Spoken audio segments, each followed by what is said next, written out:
Hey everybody, for this Stock Lock Sunday we're going to do a Schlage BE365, and just so everyone knows, it is a terrible idea to pick locks in use. You probably shouldn't do it. That said, if I break it or something, I've got tons of locks laying around to replace it with, and it's my lock and I don't really care. So we're going to do it with a Lishi just for the hell of it.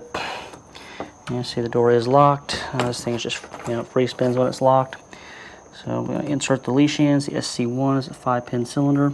And kind of the trick to this here, I'm sorry I'm trying to film this by myself. Having somebody to hold the camera would probably actually make this a little better, but not an option here. It's just like 3 in the morning, and doing it late because it's not hot and the neighbors aren't out. I don't look like a jackass standing out by my garage with a camera.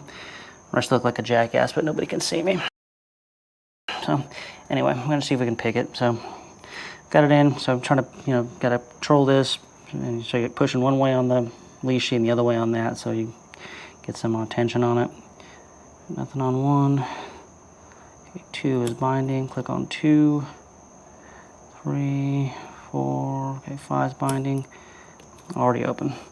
So this thing has a lot of long pins in it, and I'm not going to measure it because I do have a key for it somewhere, but it's actually unlocked.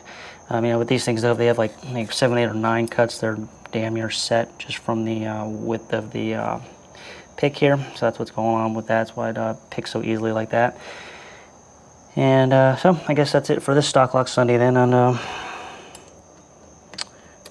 yeah, I really got nothing else. So till next time, I guess, like I said, don't pick locks in use. Even if it's yours, it's not a good idea. So that said, everybody have a good Sunday, have a good week, and any questions, comments, complaints, leave them in the comments, and we'll talk to everybody later.